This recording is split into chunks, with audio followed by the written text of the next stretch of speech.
Alhamdulillah, we are about to start now. As the days roll by, I think we realize that perhaps we are trying to do too many things in a short span of time. And given the pressures of time scales, sometimes things get left out and not covered properly. One thing I had always wanted to mention right from the start and never managed to do so was to remind ourselves not to forget in our prayers the brothers who are at Belmarsh prison. It might sound a bit odd and some people might feel a bit funny or sensitive about this topic, but Muslims are in prison and the climate is not very conducive to our welfare. And I would like to personally ask brothers and sisters to at least remember those brothers who are at Belmarsh prison. They are not in any happy circumstances. They are much tortured, mentally I can say at least. Many of them are suffering a lot of deprivation, and we don't even know if they are guilty of any particular criminal act. And even if they are guilty of some crime proven to be so, that crime may not be a crime according to Islam. So please, brothers and sisters, don't forget the brothers in Belmarsh prison. The second thing I didn't have time to cover, and wouldn't get covered properly, is about the Ibrahim appeal. I spoke to Ibrahim's mother today, and she is here on site, and they have been trying very hard to get a stall at this year's convention. And we looked into the facilities and we couldn't provide them with 2 rooms or a tent or any facilities. So we said perhaps next year. But they have got leaflets put on the desks where there are free literature available. And I would like brothers and sisters to please pick up one of those leaflets and see what they can do. Ibrahim was a 2-year-old boy who had passed away now. And he needed a bone marrow transplant. And the Anthony Nolan Trust, they specialize in this field. But they hardly get any Asian donors, which they need to match the bone marrow for Asian patients. So they're looking for Muslims and particularly the Asians to donate bone marrow compatible to patients. So Ibrahim appeal, don't forget them, support them, and try to get involved in that project as well. The third item I didn't have time to mention is regarding Feed the Homeless. That started about 6 months to a year ago with about 5-10 people being fed. It's now grown to about 180 people being fed every week. It doesn't cost very much. And there's a tremendous potential to expand that across the country through networking and through resourcing and so forth. But it is taking a good shape, alhamdulillah, and you might want to support this kind of project. If you want to know more detail on how to get involved, who to contact and so forth, I can mention that the brother's name is Imran, and he's in the Harrow Pinner area. And every weekend, on a Friday, every Friday, they go around beating the Christians to it, feeding the homeless people for the sake of Allah, for the sake of da'wah and so forth. And it is becoming more and more successful. Can I mention the feedback form before you? And I was going to say the next item was IPO, but before that, as he permitted me, you might have noticed feedback forms on your chairs, inshallah, I hope. Please complete them before you leave. It'll give us an idea of how to perhaps try to improve the conference for next time. You can hand them in at reception, at registration, at the information desk and so forth. Don't have to be done straight away. I mean, you can do it tomorrow before leaving, inshallah ta'ala. But finally, and of course not in the least, IPO, Islamic Propagation Organization. And this is Brother Omar Abdullah. I've known him for about 20 years or so, and I think sometimes we become complacent about the good work that goes on around the country and our relationship or friendship or brotherhood and so forth. And sometimes when we are neglectful of each other, misunderstandings can arise. And I would like to assure Brother Omar Abdullah that he has my full support. IPO has full support. And inshallah, we need to hear him out regarding the project that he does in terms of da'wah activities on tables in the streets, which is a very kind of hands-on, direct da'wah to people, and a lot of information gets passed on to people. And every single brother or sister, person who becomes a Muslim through their effort, if we have supported it, as he reminded me today, we will get a huge amount of reward, inshallah ta'ala. And we don't want to miss out on that. And we raised a lot of cash today, alhamdulillah. I would like to perhaps support IPO with some of that cash as well. So Brother Omar Abdullah, jazakumullah khairan. Bismillah. Assalamu alaikum, brothers and sisters. This matter of the dawah, we had Brother Shabir mentioning some of the methods that we can use to convey and to spread Islam. Alhamdulillah, some of the arguments that we can use. but there's also this project, and this project, alhamdulillah, is a very important and very effective project. Many of you may be aware of the dawah that's done in Hyde Park Corner. Well, the idea behind the IPO when it was established some 13 years ago was to try to establish as many small Hyde Park corners throughout the country, but with better adab, inshallah, better manners, and calling people, inshallah, to the right way. Alhamdulillah, since we've established a project, over 1,000 people have embraced Islam. Alhamdulillah. Now I know every week, it seems every week, we Muslims are seeing in the news, on the radio, on television, whatever else, in the papers, things which deeply offend us as Muslims. Blatant lies about Islam. And we need to ask ourselves what we can do about it. Well, this project, the Dawah Table project, is something that we can do about it in our own areas. I, alhamdulillah, run a table in Hammersmith, and there are many brothers here in the conference who run Dawah tables themselves throughout the country. The Dawah Table is a very basic and simple project. The first thing that comes to people's minds is, I don't have knowledge. You don't need to be an alim. Basically, you sit behind the table as we're sat here with a poster on the front, which I'll just quickly show you. Just hold one in for me. This poster basically says what we stand for. On the sides of the poster, on the sides of the table, we also have a verse of Quran, ayat 256 of Surah Baqarah. We have Islamic books on the table, Qur'ans and other literature, which we give away. Brother Ibrahim does a table in Nottingham, by the way. And we basically give away literature. We do not stop people in the streets. We sit down at the table, alhamdulillah, and people come to us. And when they come to us, then we tell them about Islam. So we don't stop them. We don't stand up. We sit down at the table. And when they want to know about Islam, alhamdulillah, we tell them about Islam, but we don't give them the hard sell like Christians. We do not imitate Christians in our dawah. This work, as we know, Allah Azza wa Jalla says in Surah Nahl, call the people to the way of your Lord with wisdom, words and beautiful expressions, and argue with them in ways which are better. I mean, the Prophet ﷺ said, if anybody were to embrace Islam in your hands, it would be better for you than the world and all it contained. There is no greater time, Allah knows best, since I've been a Muslim anyway, that dawah was needed, and it really is needed at this particular moment in time, and it's very, very effective. Alhamdulillah. I was given a Quran when I was 17 years old. I didn't read it for 8 years, and now I'm here talking to you. And many people have embraced Islam through the project. So any brothers that would like to become involved in the project and run a table, please go to the tape where they're telling the tapes, the GMAS tapes, inshallah. You can leave your name and telephone number, and we will give you the books, the tables, the poster, and all of the training. And sisters, if you want to do the project yourselves, inshallah, please contact Sister Jamila Junaid and leave her your name, telephone number. I do my dawah table with my daughter and my son. Myself, alhamdulillah, with a child. So there's no excuses, brothers. Get out there, give the dawah. If you can't give the dawah, give some financial support, as GMAS, Jazakallah Khair, have done for us. If you can't give financial support, then raise your hands in dua. Supplicate for the dawah, supplicate that Allah Azza wa Jalla makes it strong and consistent and keeps it going. Jazakallah Khair. Assalamu alaikum. I'm going to leave you to it now. Alhamdulillah, alhamdulillah, wassalatu wassalamu rasuluh. Tonight's lecture, inshallah, the nobility of Islamic Brotherhood, inshallah. The lecture hopefully will, because we've gone over time, it was meant to start at 9 o'clock, will hopefully continue till 9:45. Yes, sorry, 45 minutes, inshallah. And then we'll have hopefully maybe 5 minutes for question and answers if we have time, because we do need to break before the next session, inshallah. In this evening's lecture, inshallah, our Shaykh will be covering being brothers like the companions, dealing with differences between the brothers, rejecting racism, tribalism and groupism, and preserving and promoting unity within the brothers, inshallah. So without further ado, I'll hand you over to our Shaykh Muhammad Al-Sharif. Bismillah, alhamdulillah, salatu wassalamu ala rasulillah wa ala alihi wa sahbihi wa man walah.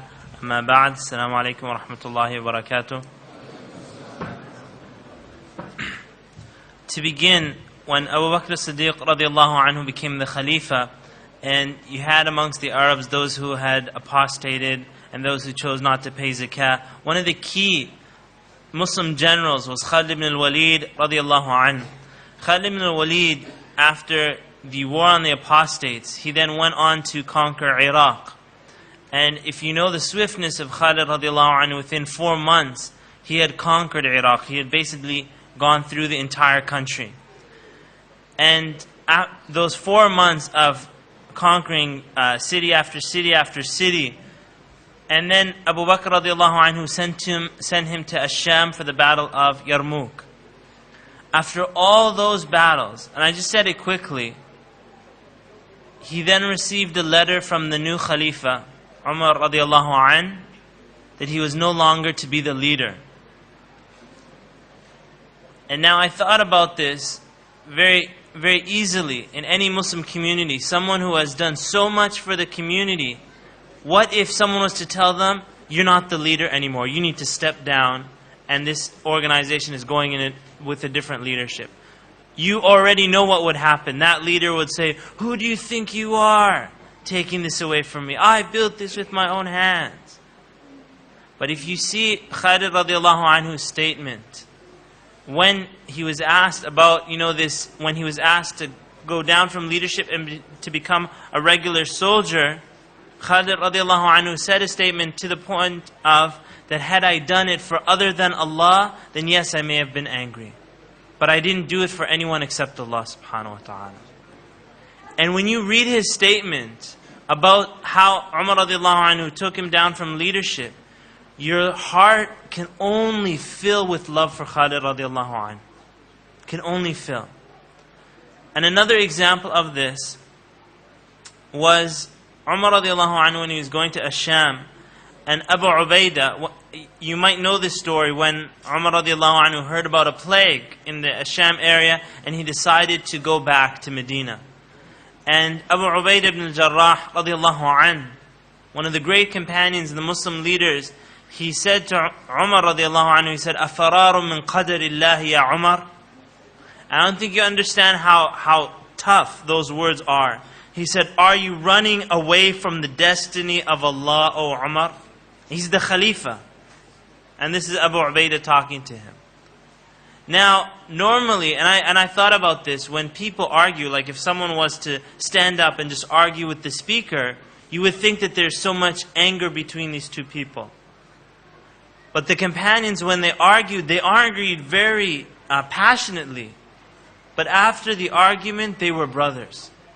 They did not say, well, because of this argumentation, they continued. And I'll give you this example. After that incident, Umar radiallahu anhu, in fact, did leave, and Abu Ubaidah was the Emir of Ash-Sham during the Khilaf of Umar radiallahu anhu, and he stayed there because he was responsible for those people. Umar radiallahu anhu, after that argument, he was sending him letters, hoping that he would take the Muslims and go to a higher ground up in the hills. And Abu Ubaidah wasn't leaving.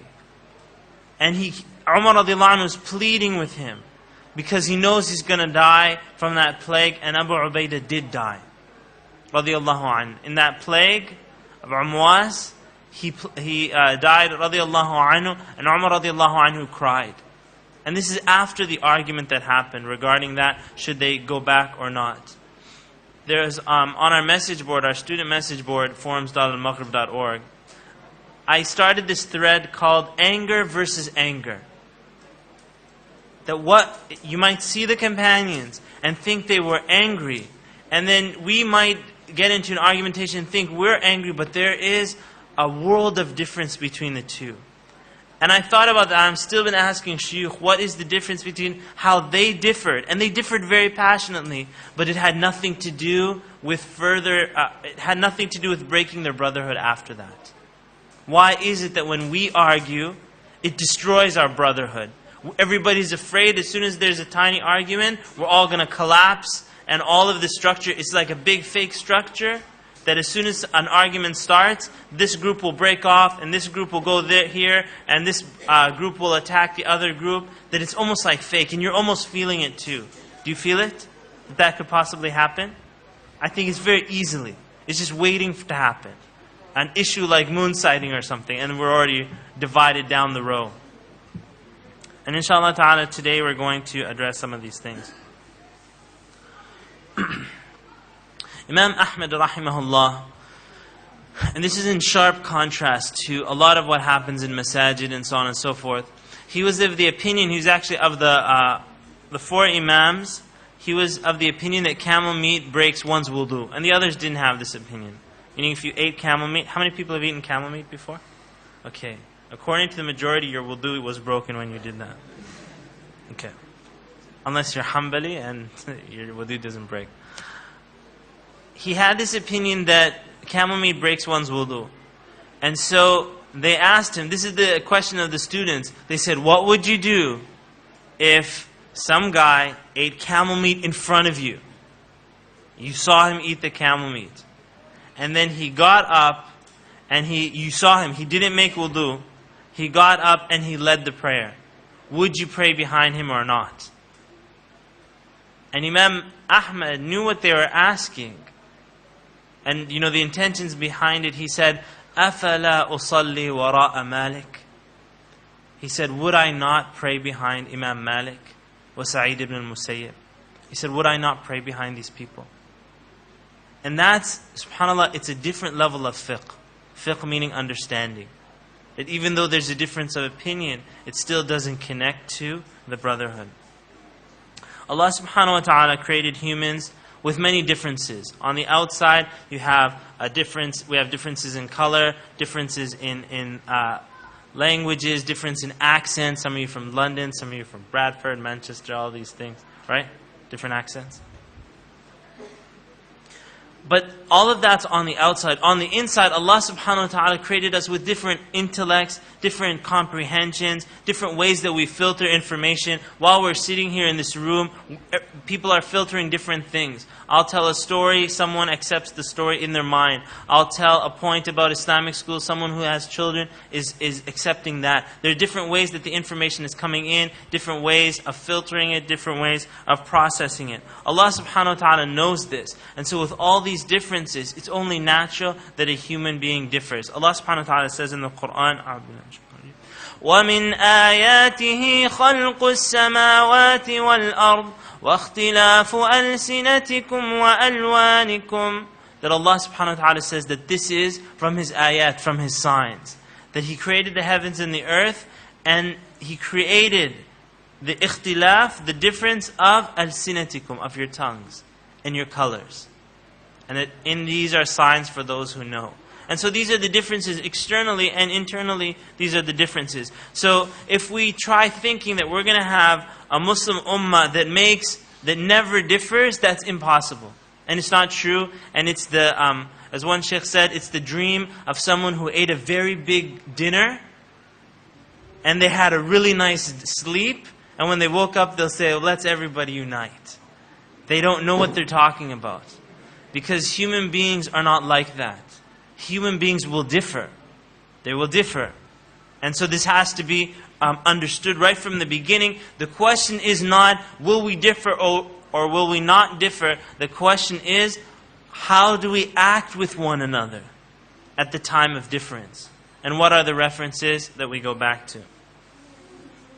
Allah subhanahu wa ta'ala commands us to command the good and forbid the evil. Al-amru bil-ma'ruf and-nahy anil munkar. It's a commandment. So much so that the people who don't command the good and forbid the evil, that's a nation that will be destroyed. That's a nation that will be destroyed. And you can even ask yourself, are Muslims commanding the good, forbidding the evil in Britain? I would say no. Because you'll see munkarat everywhere we go and no one will say anything. Or if there is something said, it's not to our capacity. We can do much stronger than this. And this is just a side point about the amr bil ma'ruf nahy anil munkar. In a lot of these countries, the Western countries, it's the Christians that commanded the good and forbid the evil. The Christians. I know in, do you have Walmart here? Walmart? In Walmart, they have these filthy magazines that they put up on the aisles when a person goes to the checkout or it's on the thing.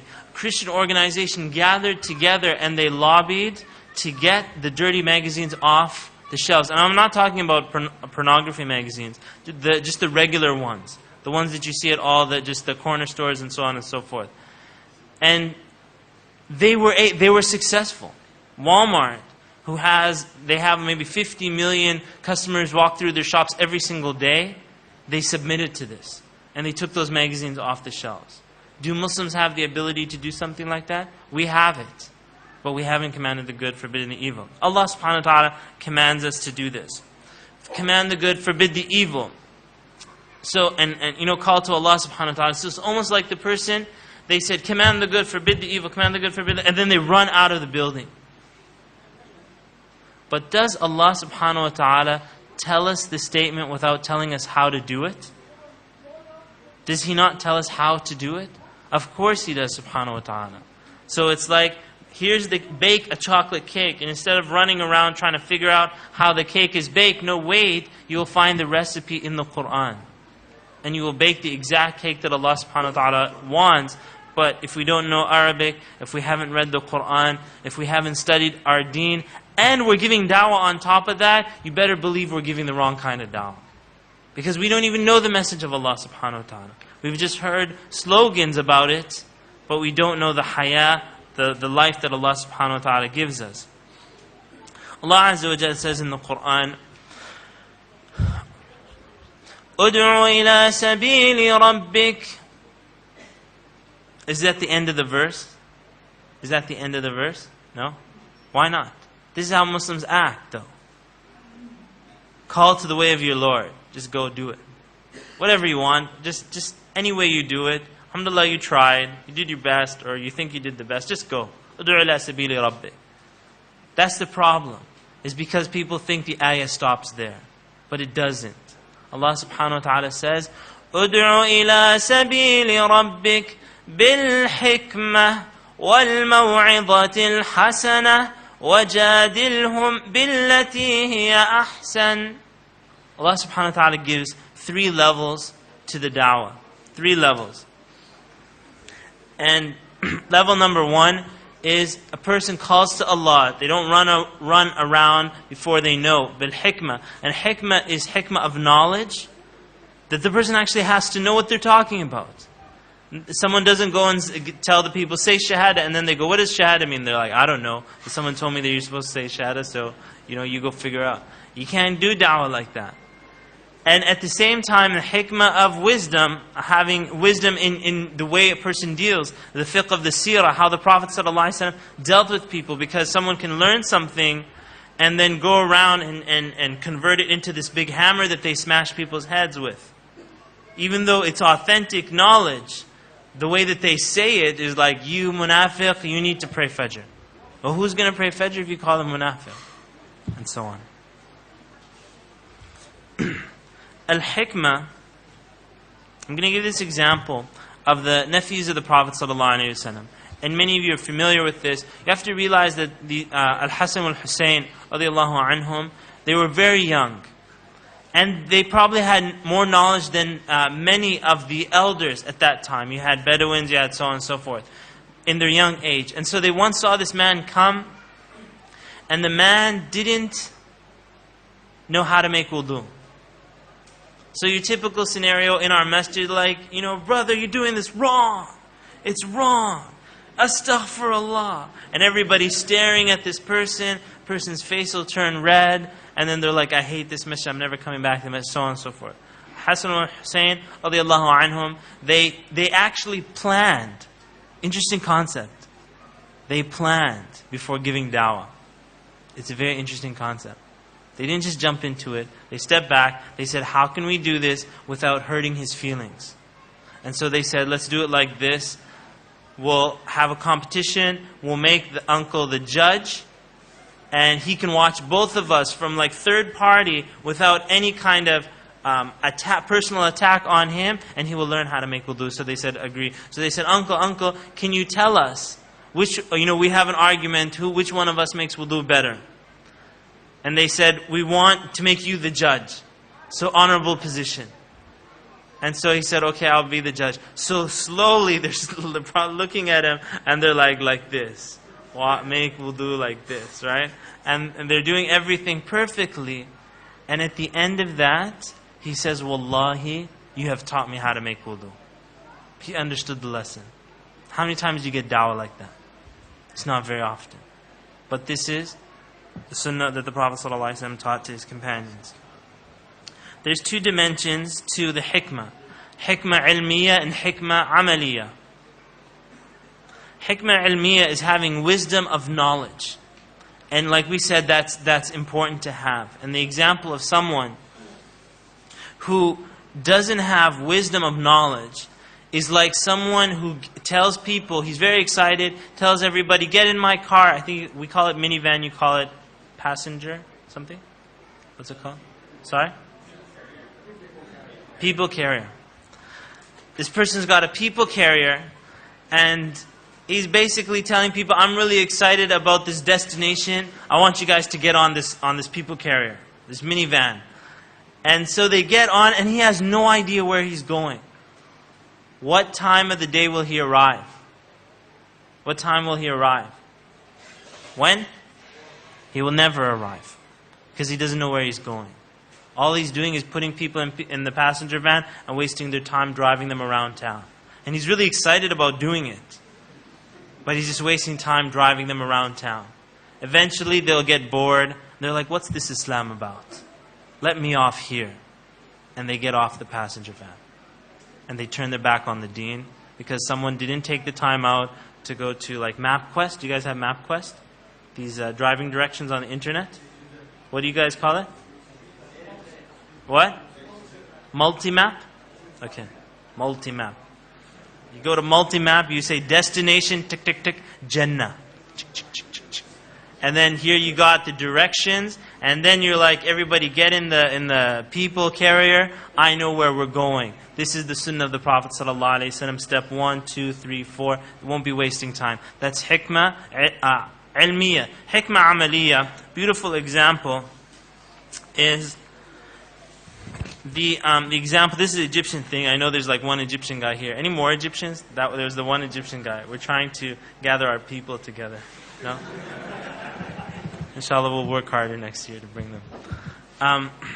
In Egypt, they have this custom that after Salah, they go, Assalamu alaikum wa rahmatullah, Assalamu alaikum wa rahmatullah.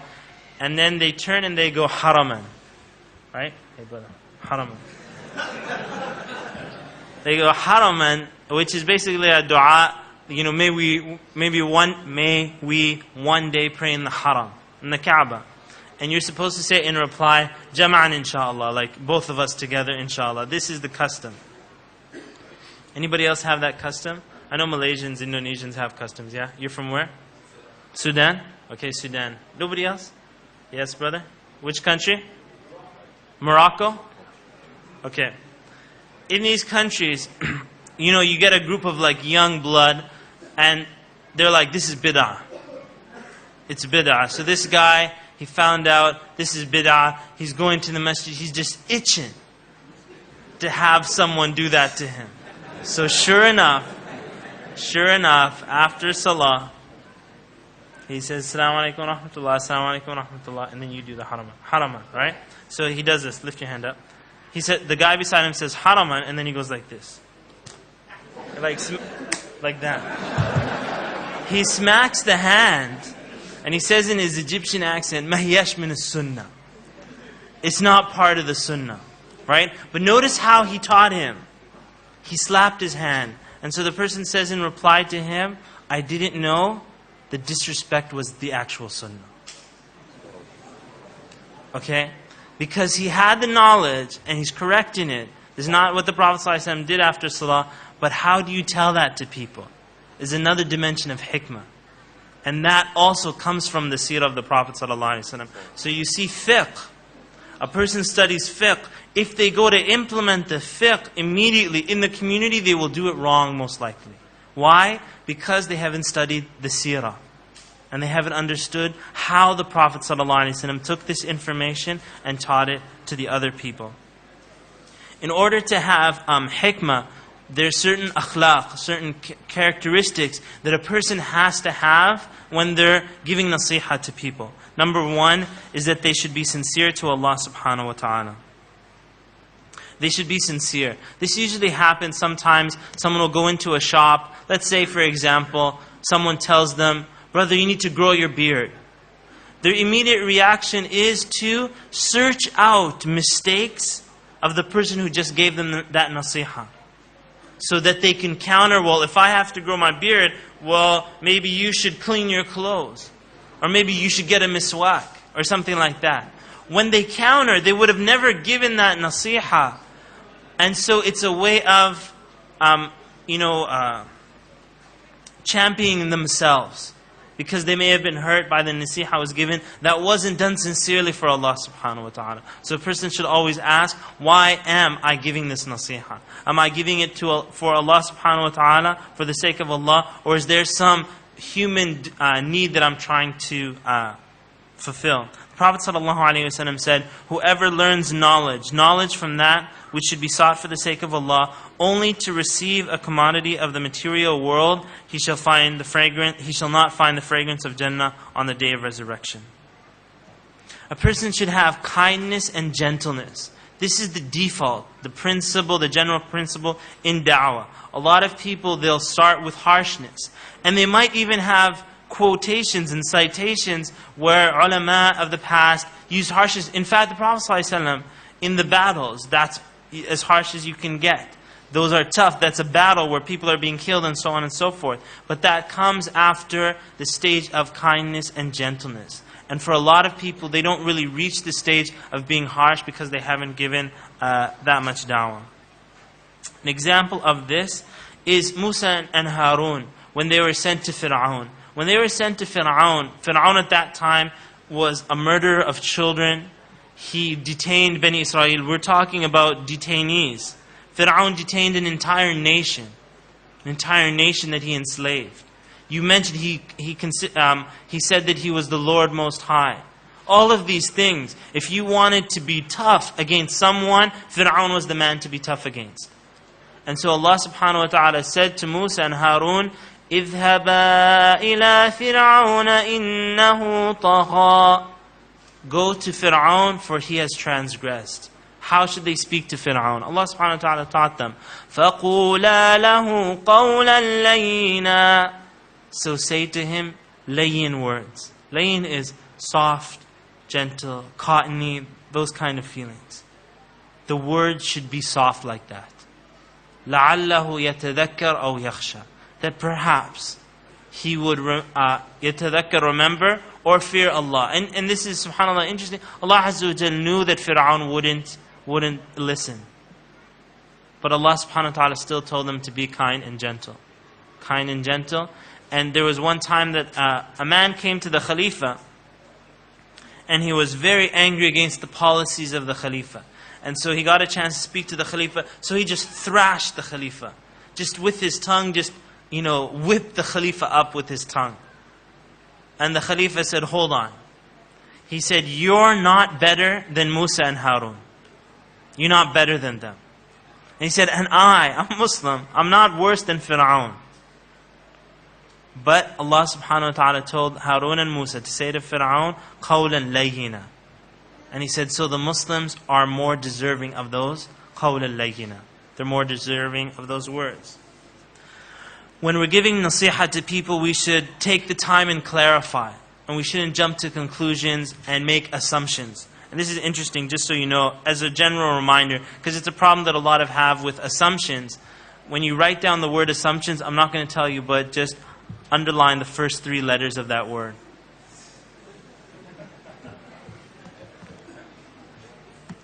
Imam Ahmad narrates that, with the chain of narrators leading Ibn Abbas radiallahu anhu, that a man from Bani Salim passed by a group of the Prophet's companions. And it was during a time of war. The man said to them, Assalamu alaikum. And they said in reply, they concluded that he only said Assalamu alaikum as a deception, so that that person would be saved from being killed. It was a time of war, so they surrounded him, and one of those people killed that person. And Allah subhanahu wa ta'ala revealed the verse, Ya ayyuha alladhina amanu, idha darabtum fil ard, idha darabtum fi sabilillah, fatabayyanu, wa la taqulu liman alqa ilaykum as-salama lasta mu'mina. Allah subhanahu wa ta'ala revealed, O you who believe, if you go forth to fight in the cause of Allah, investigate. You don't jump to conclusion, don't make assumptions. فَتَبَيَّنُوا وَلَا تَقُولُوا. And do not say, لِمَنْ أَلْقَى إِلَيْكُمْ السَّلَامَ لَسْتَ مُؤْمِنًا. Don't say to someone who says Assalamu alaikum to you, don't judge their intentions. Because that's something from Allah subhanahu wa ta'ala. Don't say to someone who says Assalamu alaikum, don't say in reply, لَسْتَ مُؤْمِنًا. Don't say that you are not a mu'min. And there's a beautiful statement that Allah subhanahu wa ta'ala says towards the end of the ayah. Allah subhanahu wa ta'ala says, كَذَلِكَ كُنْتُم مِّن قَبْلِ. In the same way, on this kufr, on this misguidance, you were in the same situation only a little while ago. فَمَنَّ اللَّهُ عَلَيْكُمْ. And Allah subhanahu wa ta'ala did minna, He favored you with the deen, فَتَبَيَّنُوا. So clarify and investigate before jumping to conclusions. You'll find people who only last week they started following the deen. Only last week. And they know, and they're familiar with people who are still 2 weeks before their guidance. So don't make assumptions about them. Give them a chance to come to the deen as Allah subhanahu wa ta'ala guided you, inshaAllah. Sincere and polite words. We spoke about the kindness. These are polite words. And a lot of people, when they get into argumentation, and this happens a lot on the internet, in dawah, as soon as someone says something, the person replies almost like wah! Right? They reply with that kind of dawah. Someone says, why did your prophet do such and such? The person says, blah! And they start almost like an explosion. They get so angry and crazy, and happens on the internet. I won't say that a lot of UK people do it, but, you know, on the internet, on the chat rooms. Sa'd ibn Mu'adh, radiallahu anh, when he came to Medina, when Mus'ab ibn Umair came to Medina, Sa'd ibn Mu'adh was one of the leaders in Medina, and he went to Mus'ab to stop him from giving this message of Islam. And he told him that you either desist from this, or I'm going to kill you. And what's interesting about the statement, I said that Sa'd was going to kill him, and nobody even shook, right? If I said to you, I'm going to kill you, right? You don't really believe it. He's a nice guy. He gives lecture. He doesn't really mean it. Sa'd ibn Mu'adh is the leader of the people in Medina at that time. He's the leader, and he has his sword with him. The sword is actually out. And when they say they're going to kill the person, they're not joking. And I'm just giving you this example. When Umar radiallahu anhu, you'll see these ahadith that he'll say, Ya Rasulullah, da'ni aqta' unuqa. He say, Ya Rasulullah, allow me to cut his head off. And a lot of people smile. Did you know it's not funny? Umar's not joking. He is dead serious. And the person he's talking about knows exactly that he's dead serious. And like I said here in the statement, he's saying that you either desist or I will kill you. And so, Mus'ab ibn Umair radiallahu anhu, he says to him in reply, أَوَلَا تَجْلِسْ فَتَسْمَعْ. Such a beautiful statement. And I memorized the statement, and I used to say it all the time. أَوَلَا تَجْلِسْ فَتَسْمَعْ فَإِنْ رَضِيتَ أَمْرَنَا قَبِلْتَ وَإِنْ كَرِهْتَهُ كَفَفْنَا عَنْكَ مَا تَكْرَهُ. Which basically means that will you not sit and listen for a while? If what I'm going to say to you is agreeable to you, then you're welcome to accept it. And if it's disagreeable to you, I will desist from that which brings you disagreement or you dislike. And so he calmed down. He just told him he's going to kill him, and he replied with such kind words. Sa'd ibn Mu'adh put the sword back. He sat down and he started listening. And now, who is he talking to? We're not talking about da'is on a dawah table or something like that. This is the da'i of the Prophet ﷺ. Mus'ab ibn Umair, giving da'wah. Oh, what an amazing moment that would be. And he's giving da'wah to the leader of the Aws and Khazraj. And so, as he's speaking to him, the narrators, they say, Sa'd ibn Mu'adh's face started to glow like a full moon. And you know when it came question and answer time, what did he ask? He said, how does someone become Muslim? And he said, you take a bath, you do your shahada and so on. Sa'd ibn Mu'adh radiallahu anhu, that night, we're not talking about him planning to do a da'wah project in the upcoming year or something like that. He called all the people out in Medina and he said to them that every one of you is haram upon me. Everyone. Male, female, children, everyone's haram until you believe in Allah and His Messenger. And that night they said there's not a home in Medina that went to sleep except with La ilaha illallah Muhammadur Rasulullah. All of this stemming from the kind words of Mus'ab ibn Umair radiallahu anhu.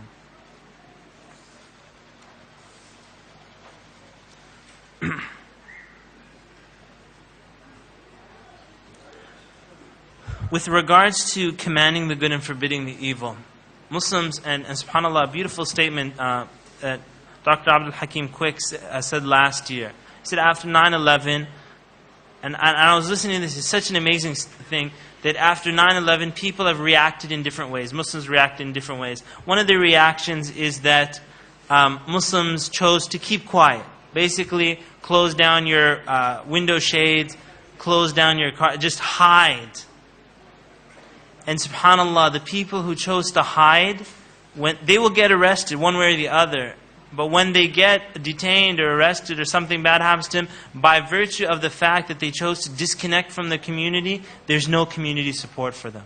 No one knows their name, they're gone, and the wolf just eats them alive. The second reaction is the reaction of, let's integrate. We are Americans before we're Muslim. We are British before Muslim. We are just like you. We are Democratic and Republican at the same time.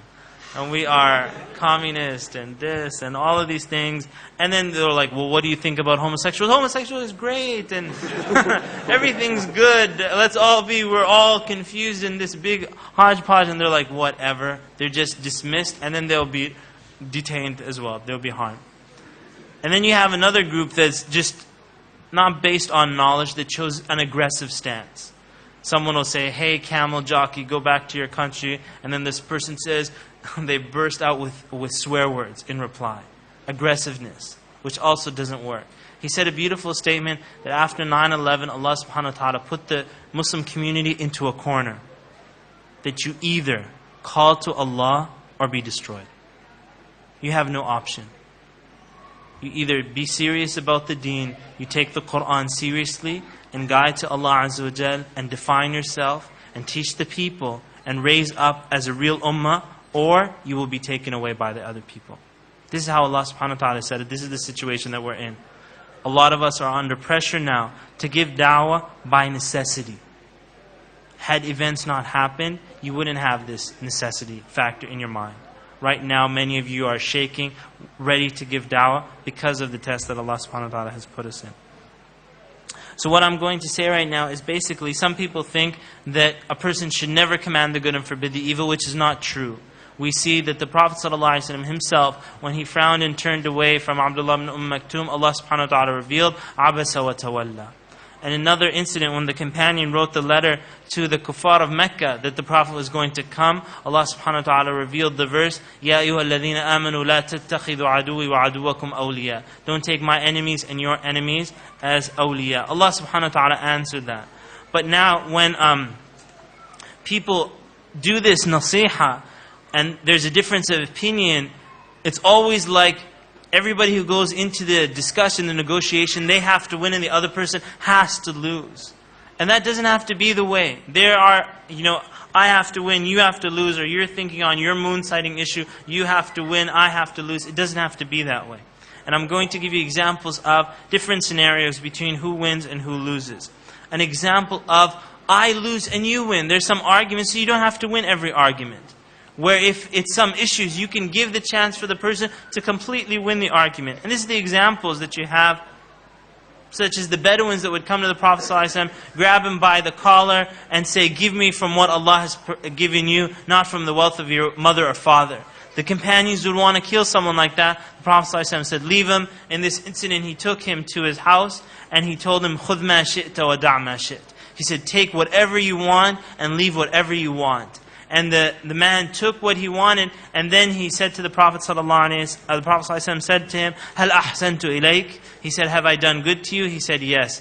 And then he said, the Bedouin said, أَشْهَدُ أَنْ لَا إِلَهَ إِلَّا اللَّهُ وَأَشْهَدُ أَنَّ مُحَمَّدًا رَسُولُ اللَّهِ. So the Prophet ﷺ said, come outside and tell them what you said to me. And so he publicly announced that the Prophet ﷺ was the messenger of Allah. And then the Prophet ﷺ gave this analogy. He said that my example and your example is like a man who had a camel run away from them. So the people of the village, they want to assist in bringing the camel back. So they start shouting at the camel, hey, you camel, come back. So what is that? The camel said, oh, I'm sorry. No, the camel keeps running further away. And unfortunately, people give da'wah like that. It's just logical. You shout at a camel, he's not going to come. The camel's not going to come running back. It will just run further away. So the camel owner, he says to those people, "Da'uni wa naqati." He said, "Leave me and my camel. I know my camel better than you know." And so he goes to the camel. He takes some grass and he starts ruffling it. He doesn't even chase the camel. All he does is he knows the camel can hear the ruffling of the grass, and so on its own time, it comes back and it eats from his hand. And while it's eating from its hand, he grabs the rope and he brings it back. And the Prophet ﷺ said that had I left you with this man, you would have hit him, you would have hurt him, he would have not, entered into Islam, and he would have been in hellfire. And so there are moments where you can lose the argument for the sake of winning the heart of the person that you're with. Number 2, I win and you lose. I win and you lose. There are issues that there are no compromise on them.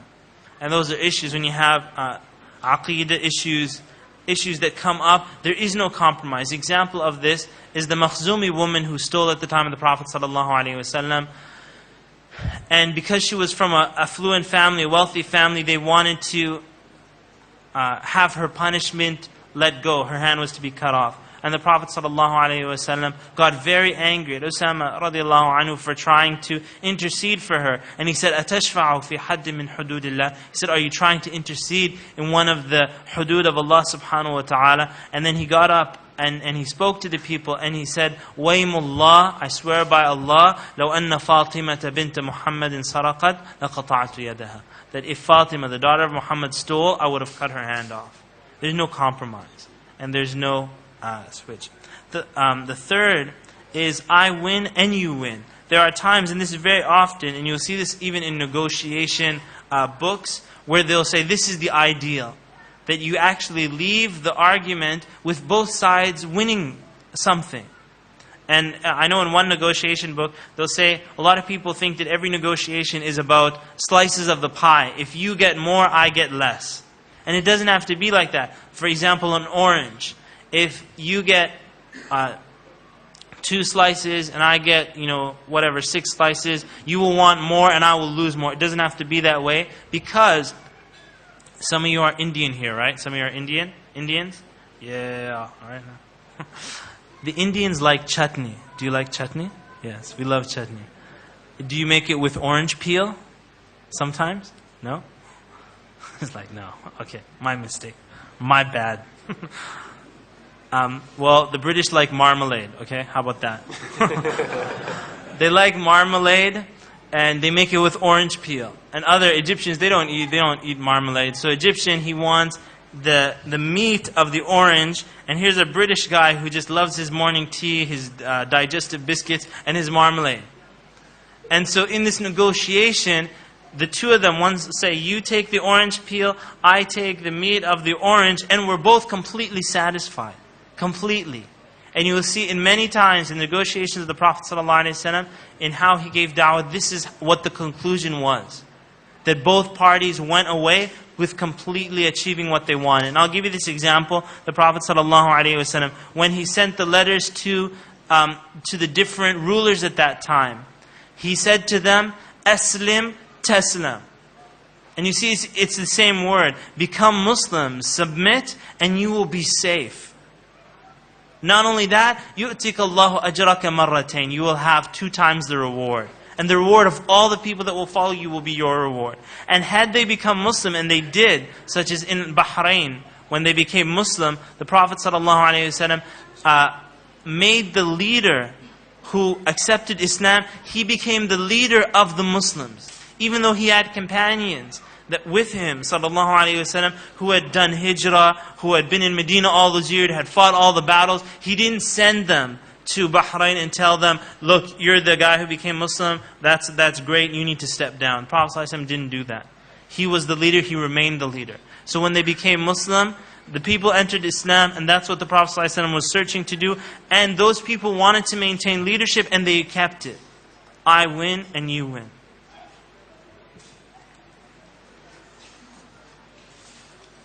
In conclusion, inshallah, I just want to give you one technique for, inshallah ta'ala, solving a lot of problems. In studying the history of the Khulafa, I learned a lot of lessons from their leadership. One of the things that I saw recurring again and again and again and again and again and again and again was the institution of shura. It was a fundamental pillar of Islam. I'm not talking about something that they occasionally did. This is something that they always did. Always. And there are so many benefits to shura that very often we belittle the position and the institution of shura, and we're in the problems that we have and the conflicts because we don't do shura. And so the amazing thing about shura is that, and this is the example, analogy of these two very healthy and energetic, you can say, you have counselors? Do you guys say counselors here? Counselors? These people, they go on a mountain hike, and they're two counselors. They take the people on mountain hikes. This is their job. One of them takes a group of 10 people, and he stands at the front of the row. The front of them, and he says, "Follow me." And there's another, the other mountain guy whose job is to be at the back and make sure that the people who are lagging behind don't fall too far behind. So he says, "Come on, you can do it. Come on, go, go, go." Are they both leaders? Are they both leaders? The guy at the back is a leader? Is the guy at the back a leader? Any guys at the back? Are you guys leaders at the back? Are you guys leaders? Yeah. Wallahu a'lam.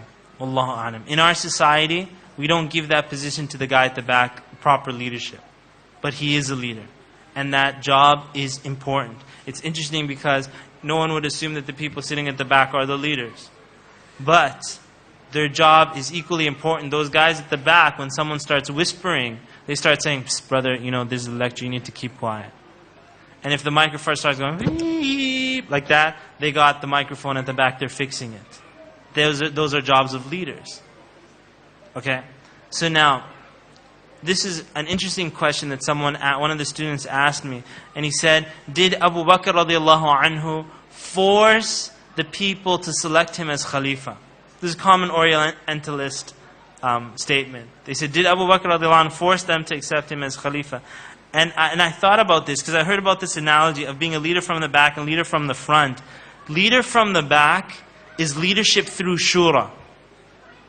But if you live your life not taking decisive action, then people will even get rid of a leader like that. So for example, in the analogy of the one leader at the back, one at the front, if there's one guy at the back who kept saying, "Come on, let's go, come on, let's go," people were like, "Look, brother, you need to go to the front and guide us to where we're going because we don't know where we're going." And if he went to the front and spent all his time at the front, the people at the back would sag behind. They're like, "This guy walks too fast. He never listens to us. We don't even want to go there and he's going there." He has to spend his time in both positions. From the back and from the front. From the back and from the front. So watch this. Abu Bakr radiallahu anhu, they know that the Khalifa is to be from Quraysh. They hear that there's people from the Ansar that are choosing leaders amongst themselves. So him, Umar radiallahu anhu, and Abu Ubaidah went to the Ansar. On the way to the Ansar, some of the Ansari people, the regulars, they stopped Abu Bakr and Umar and Abu Ubaidah. They said, "Where are you going?" They said, "We're going to discuss this matter with our brothers, the Ansar." They said, on the Ansar, they said, "Don't worry about them. Choose it amongst yourself." Umar radiallahu anhu said, "No, wallahi, we will go to them. And we will include them in this matter." So they go to the Ansar, Saqifat Bani Sa'ida. And Abu Bakr radiallahu anhu is listening to all the opinions. And he just doesn't cut them off and say, "The hadith is like this, you should stop arguing." He didn't say that. Everybody said their opinion. There are many different opinions. People were coming in, giving their opinions. Then when Abu Bakr radiallahu anhu spoke, after everybody had said their opinion, and he explained to them, why is it that the Khalifa has to be from Quraysh? Why is it that the Khalifa has to be from Quraysh? He said, because you know that the people will not follow any leader except that he's from Quraysh. And he wasn't looking at Medina. He was looking at the entire world. He was looking at the Arabian Peninsula, all those other countries. The Khalifa had to be from Quraysh. And then he said, after all that shura, he said, now get up and give bay'ah to Umar or Abu Ubaidah. Did he force them? You better believe he did. And that's what leaders do. They do shura, and then they command. And so Umar radiallahu anhu, he said, Wallahi, I will never be a leader with you underneath me. He grabbed Abu Bakr radiallahu anhu's hand, and he gave bay'ah to Abu Bakr. And Abu Bakr radiallahu anhu became the Khalifa. And just so you understand, normally people become leaders after the Bank of Kuwait gives the $2 million check. That's when they like to be leaders. This is not the situation that Abu Bakr became the leader in. He became a leader when all the Arabs had apostated and armies were ready to attack. Usually people are not sincere to leadership, that when the going gets tough, they run away. Abu Bakr radiallahu anhu, Aisha radiallahu anhu said that what the fitna that took place and hit the back of my father, if it was placed on a mountain, it would have crumbled the mountain. Abu Bakr radiallahu anhu did not take that because he coveted leadership like some kuffar will say, or some misinformed Muslims. Abu Bakr radiallahu anhu did it in sincerity to Allah subhanahu wa ta'ala. He lived in that leadership for 2.5 years, and then he met with the Prophet sallallahu alaihi wasallam. He was buried with the Prophet sallallahu alaihi wasallam. And inshallah ta'ala we will learn these lessons of brotherhood and how to deal with one another from the example of the Prophet sallallahu alaihi wasallam and his companions. Subhanakallahumma wa bihamdika ashhadu an la ilaha illa anta astaghfiruka wa atubu ilayk. Okay, inshallah, the Q&A session is meant to start at 10:30. So what I'm proposing, inshallah, is that the questions that you want to ask about this lecture, you save them, inshallah, and the Sheikh is going to be returning for the Q&A session. So if we break now, we'll have 20 minutes, inshallah, to refresh ourselves, and then we'll come back for the Q&A session. The questions, just stay seated for a minute, brothers, please. And once we come back for the Q&A